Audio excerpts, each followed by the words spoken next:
योगा ज्योतिष हब में आप सबका हार्दिक अभिनंदन। यूजीसी नेट योग प्रश्न पत्र 2 हम पढ़ रहे हैं। नवंबर 2018 में जो परीक्षा हुई थी उसका भाग आज 8 हम करने जा रहे हैं। और जिन्होंने अभी तक भी चैनल को सब्सक्राइब नहीं किया, प्लीज़ बस चैनल को सब्सक्राइब करें और जो भी आपका सुझाव वो कमेंट बॉक्स में आप दिया करें। और इसी के साथ आज का पहला प्रश्न देखिए। घेरंड संहिता के अनुसार प्राणायाम के अभ्यास के दौरान निम्नलिखित को उचित क्रम में व्यवस्थित करना है। ये पहले भी कई बार प्रश्न आया है, दोबारा देखने को मिल रहा है।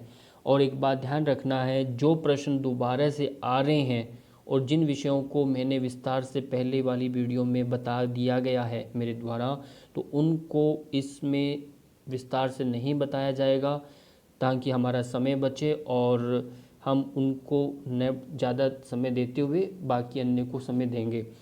चलिए, मिताहार, स्थान, नाड़ी शोधन, काल, इनको व्यवस्थित क्रम में लिखना है। तो आपको बता देता हूँ कि घेरंड संहिता के अंदर बताया है 7 अध्याय हैं। उनमें 5वें अध्याय का 2 नंबर श्लोक आप देखेंगे तो वहाँ इसके बारे में चर्चा मिलेगा।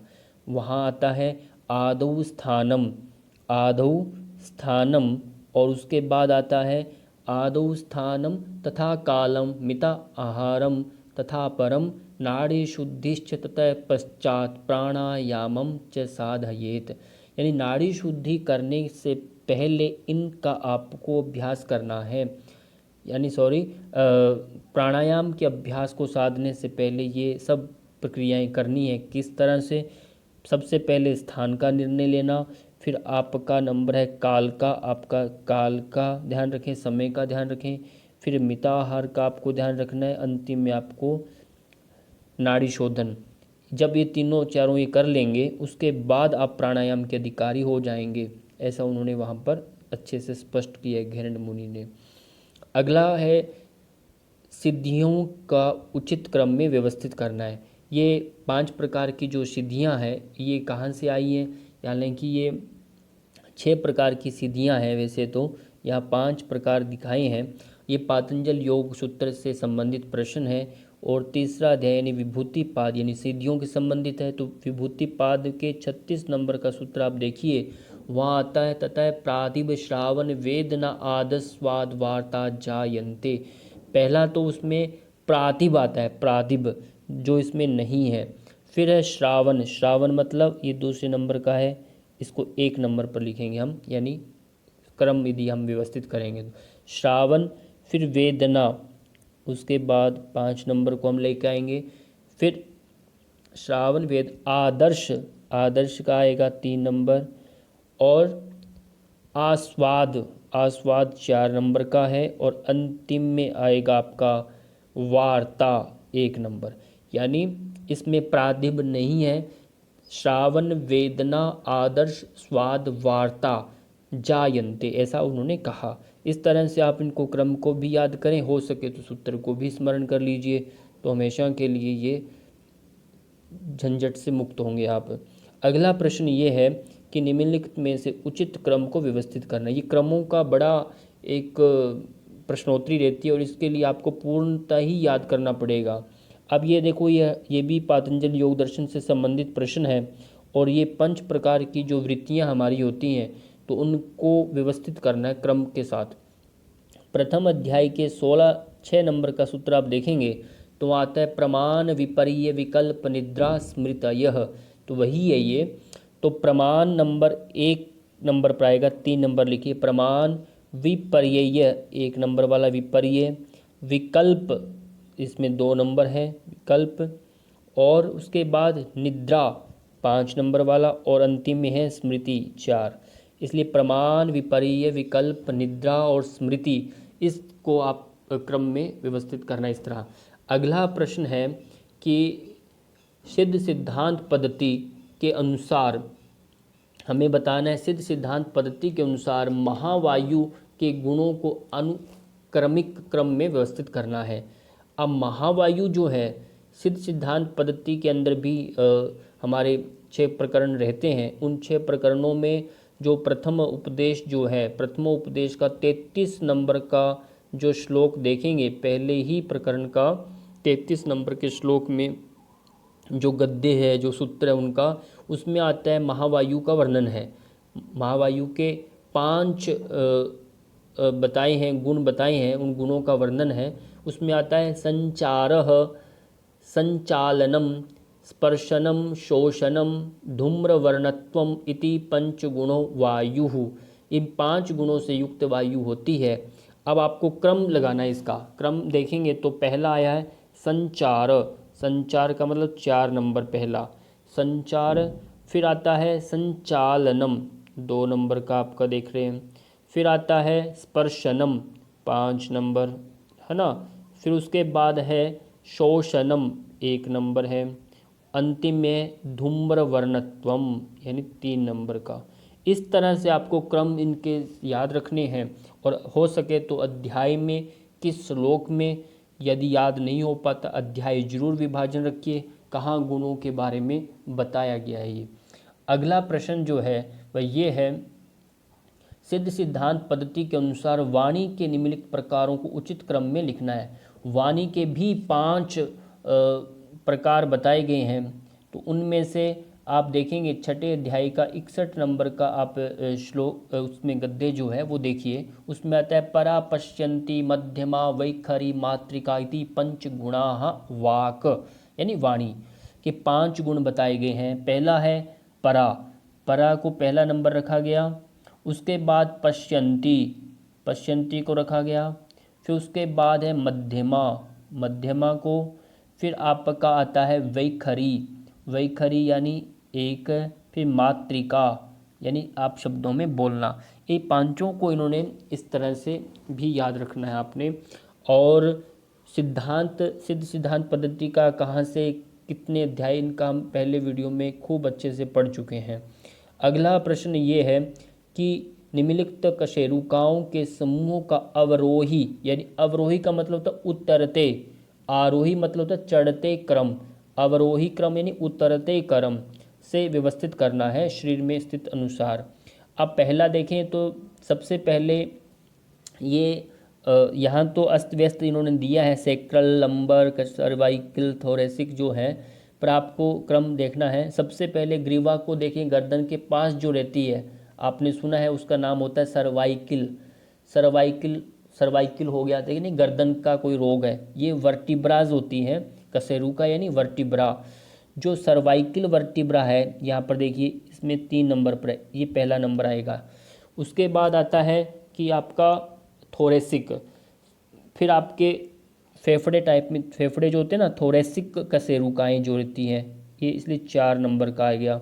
उसके बाद आता है आपका लंबर, लंबर यानी आपका यहाँ 2 नंबर का आएगा। फिर उसके बाद है सेक्रल, सेक्रल कशेरुकाएँ 1 नंबर वाला, ये 4 है। अंतिम आता है कॉक्सिजियल, जो कॉक्सिजियल जो है वो अंतिम में यहाँ नहीं है। इस तरह से 3 प्रकार, ये 4 प्रकार जो दिए हैं कशेरुकाओं को, इस तरह से हमको याद रखना आपने। अगला प्रश्न जो है वह है श्रीमद् भगवत गीता से संबंधित है और उचित क्रम में अवस्थाओं को रखना है। ये अवस्थाएं हैं, ये प्रश्न कई बार आता है, बीचों बीच से पूछा जाता है, आगे से पीछे से, कई बार अलग अलग पद्धतियों से इनको व्यवस्थित करके पूछते हैं। तो ये गीता के दूसरे अध्याय का 62 और 63 नंबर श्लोक है ये, यानी सांख्य योग का 62 यानी 63 श्लोक है, जिसमें आता है ध्यायतो विंशान पुंस संगस्तेषुपजायते संघात संजायते कामः कामात् क्रोधोभिजायते।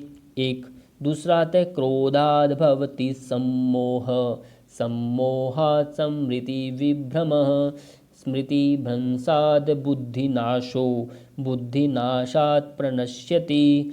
इस तरह से वहाँ पूरा अच्छे से व्याख्या किया है। चलो हम इस क्रम को देखते हैं। सबसे पहले आता है इसमें संसारिक विषयों के बारे में सोचना, या सबसे पहला ये क्रम बैठेगा। संसारिक विषयों के बारे में जब सोचता है तो आपकी आसक्ति उत्पन्न होती है, उसके बाद आपकी कामना उत्पन्न होती है, फिर आपकी उसके प्रति कामना पूर्ति नहीं होती तो क्रोध भड़कता है। ठीक है, तो इस तरह से क्रम को याद रखना है। और श्लोकों को भी देखिए जो बताए अभी मैंने। अगला प्रश्न आपके लिए वह ये है, निम्नलिखित में से ये सब बताना है। ये सूची दी है एक तरफ, दूसरा 2 नंबर का सूची दिया है, आपको इनके साथ मेल करना है। थोड़ा सा अस्त व्यस्त हो गया है ये। और अब इसमें पहला जो है समत्वम योग उच्यते, ये परिभाषा आपको इधर जो सूची दिखाई गई है इसमें से बताना है कहाँ से है। समत्वम योग उच्यते गीता से संबंधित है। और यहाँ देखिए इसका जो उत्तर यहाँ 2:8 जो है ना, ये मैं इसको 2 पर एरो पर दे रहा हूँ। ये समत्वम योग उच्यते का सही एक मेल है ये। और योगश्चित्वृत्ति निरोध है, ये तो आप जानते ही हैं कि हमारा पातंजल योग दर्शन सूत्र से संबंधित है। और योग कर्मशु कौशलम ये भी गीता का, पर ये इसका अध्याय जो है 2:50 है, दूसरे अध्याय का 50 नंबर। और दुख संयोग वियोग योग संजितम, ये गीता के 6ठे अध्याय का 23 नंबर। यानी तीनों जो हैं, ये चारों जो है योग की ये व्याख्याएं हैं। योग को गीता में क्या व्याख्या की गई है, तो आप इन तीनों श्लोकों को स्मरण कर लीजिए। और पातंजल योग दर्शन सूत्र के अनुसार इस योगश्चित्वृत्ति निरोध है, ये डेफिनेशन परिभाषाएं हैं, ये कहेंगे। अगला प्रश्न ये है कि वो ये है कि इसमें सिद्धांत दिखाए गए हैं, दूसरी तरफ दर्शन है। किस दर्शन का कौन सा सिद्धांत है? पहला है सत्कार्यवाद। सत्कार्यवाद जो सिद्धांत है सांख्य दर्शन से संबंधित है। विवर्तवाद का जो सिद्धांत है वेदांत, व से विवर्त, व से वेदांत।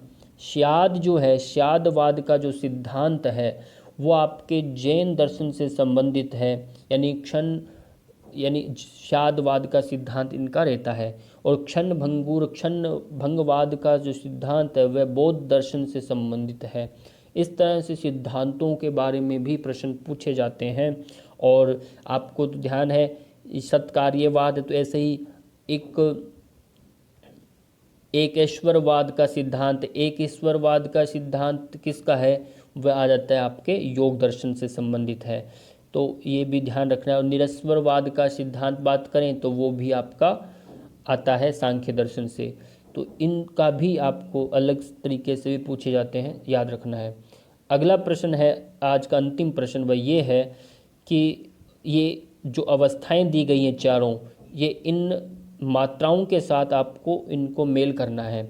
ये जो विवरण है पिछले वाली वीडियो में भी हमने बताया है कि ये मांडुक्य उपनिषद से संबंधित है। मांडुक्य उपनिषद सभी उपनिषदों में सबसे छोटा है और इसके अंदर ओमकार और इन चेतना की 4 अवस्थाओं का विस्तार से वर्णन मिलता है। यदि हम जागृत अवस्था की बात करें तो ये चेतना की अवस्थाएं हैं। जागृत अवस्था जो है व्यक्ति की अकार से संबंधित है। अकार, ओम के 3 अक्षर अ, उ, म, इन तीनों से ओम बना है। पर यहाँ पर बाई मिस्टेक यूजीसी के अंदर भी आया हुआ है, पर अ ही 2 बार लिखे हुए हैं। पर यहाँ पर आप या तो ऐसे अपना लाइन रखिए या फिर आपने इसको अनुस्वार के रूप में इसको स्वीकार करिए। ठीक है, तो ये दोनों में से आप कोई भी चिन्ह ले सकते हैं। ये चतुर्थ मात्रा है, ये समझिए आप। और पहला है अकार। स्वप्न अवस्था जो है आपकी उकार अवस्था है। स्वप्न अवस्था, सुषुप्ति अवस्था जो है आपकी मकार अवस्था है। और तुरीय अवस्था जो है आपकी या तो अनुस्वार है या आपका ये एक दीर्घ मात्रा जो आपको ऊपर के सिरोधारा जो आपको दी गई, ऊपर जो हम ओम के ऊपर जो एक सिरोरेखा जो लगाते हैं, तो उसका भी प्रतीक तुरीय अवस्था को लिया गया है। तो इस तरह से चारों अवस्थाओं की 4 मात्राओं से संबंध भी आपको अच्छे से याद रखना है। किस उपनिषद में है, मांडुक्य उपनिषद में है और सबसे छोटा उपनिषद है। 12 इसमें मंत्र है और ये अथर्ववेद से संबंधित मंत्र भी है, ये भी ध्यान रखना है। चलिए आज का इतना ही और अगली वीडियो हम फिर मिलते हैं। तब तक के लिए सबको बहुत बहुत धन्यवाद।